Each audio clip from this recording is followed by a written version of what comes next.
بہت مدت پہلے دور دراز کے ایک ملک میں یہ قاعدہ تھا کہ اس ملک کے لوگ ہر سال اپنا بادشاہ تبدیل کیا کرتے تھے۔ جو بھی بادشاہ بنتا وہ ایک عہد نامے پر دستخط کرتا کہ اس کی حکومت کا 1 سال مکمل ہونے کے بعد وہ اس عہدے سے دستبردار ہو جائے گا اور اسے ایک دور دراز جزیرے پر چھوڑ دیا جائے گا جہاں سے وہ کبھی واپس نہیں آ سکے گا۔ جب بھی ایک بادشاہ کا 1 سالہ دور حکومت مکمل ہو جاتا تو اسے ایک مخصوص جزیرے پر چھوڑ دیا جاتا تھا جہاں وہ اپنی بقیہ کی زندگی گزارتا۔ اس موقع پر اس بادشاہ کو بہترین اور خوبصورت لباس پہنایا جاتا اور ہاتھی پر بٹھا کر اسے پورے ملک کا الوداعی سفر کروایا جاتا۔ وہ بہت ہی افسوسناک اور غم زدہ لمحات ہوتے تھے اور پھر وہاں کے لوگ بادشاہ کو اس جزیرے پر لیے چھوڑ کر آ جاتے تھے۔ ایک مرتبہ یہ لوگ اپنے پرانے بادشاہ کو جزیرے پر چھوڑ کر واپس آ رہے تھے کہ انہوں نے ایک ایسا سمندری جہاز دیکھا جو کچھ دیر پہلے ہی تباہ ہوا تھا اور ایک نوجوان شخص نے خود کو بچانے کے لیے لکڑی کے ایک تختے کا سہارا لے رکھا تھا۔ چونکہ ان لوگوں کو ایک نئے بادشاہ کی بھی تلاش تھی، لہٰذا انہوں نے اس نوجوان شخص کو اپنی کشتی میں بٹھا لیا اور اپنے ملک لے آئے اور اس سے 1 سال کی حکومت کرنے کی درخواست کی۔ پہلے تو وہ نوجوان نہ مانا، لیکن پھر وہ 1 سال کے لیے بادشاہ بننے پر رضامند ہو گیا۔ وہاں کے لوگوں نے اسے بادشاہت کے تمام اصول اور طریقے سمجھا دیے اور یہ بھی بتایا کہ 1 سال کے بعد وہ اسے فلاں مخصوص جزیرے پر چھوڑ کر آ جائیں گے۔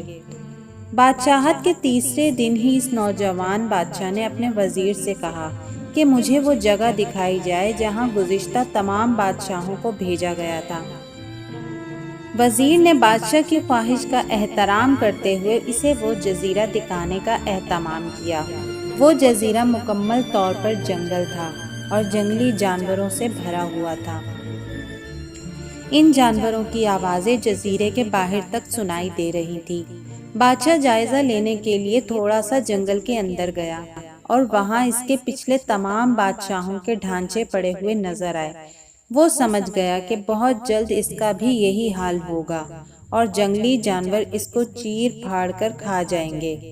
ملک واپس پہنچ کر بادشاہ نے مضبوط توانا جسم کے 100 مزدور اکٹھے کیے، ان سب کو اس جزیرے پر لے گیا اور حکم دیا کہ جنگل کو 1 ماہ میں مکمل طور پر صاف کر دیا جائے، تمام خطرناک جانوروں کو مار دیا جائے اور سب فالتو درخت کاٹ دیے جائیں۔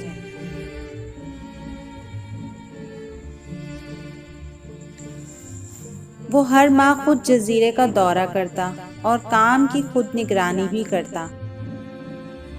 پہلے مہینے میں ہی تمام خطرناک جانوروں کو مار دیا گیا اور پھر بہت سے درخت بھی کاٹ دیے گئے۔ دوسرے ماہ تک جزیرہ مکمل طور پر صاف ہو چکا تھا۔ اب بادشاہ نے مزدوروں کو حکم دیا کہ جزیرے پر مختلف مقامات پر خوبصورت باغات تعمیر کیے جائیں۔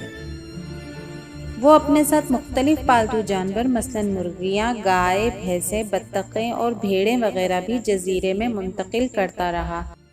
تیسرے مہینے میں بادشاہ نے اپنے مزدوروں کو حکم دیا کہ ایک شاندار گھر تعمیر کریں اور اس جزیرے پر ایک بڑی سی بندرگاہ بھی بنائیں۔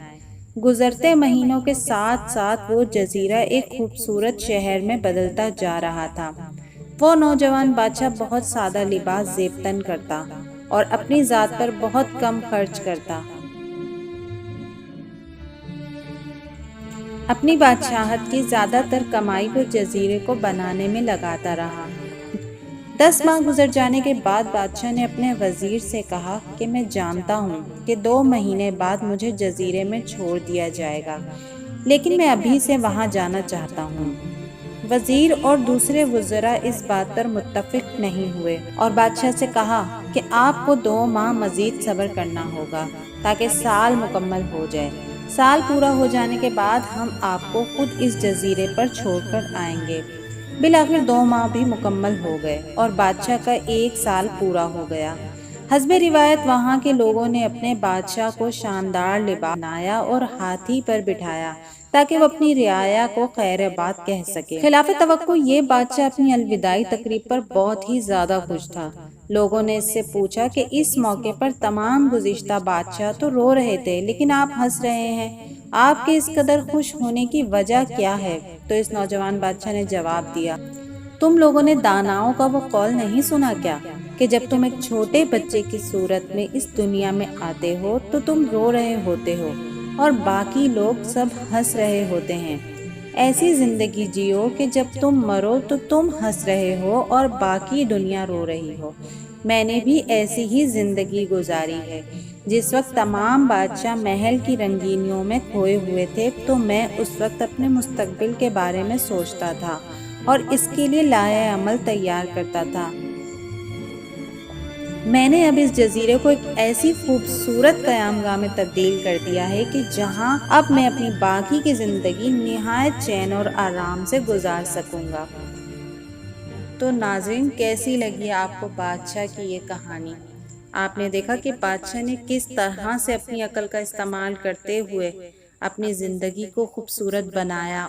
مجھے امید ہے کہ آپ کو یہ کہانی بہت پسند آئی ہوگی۔ اگر آپ کو یہ کہانی پسند آئی ہو تو میری ویڈیو کو لائک کیجئے، چینل کو سبسکرائب کیجئے۔ اگلی ویڈیو تک اپنا بہت سارا خیال رکھیے گا۔ ملتے ہیں اگلی ویڈیو میں۔ اللہ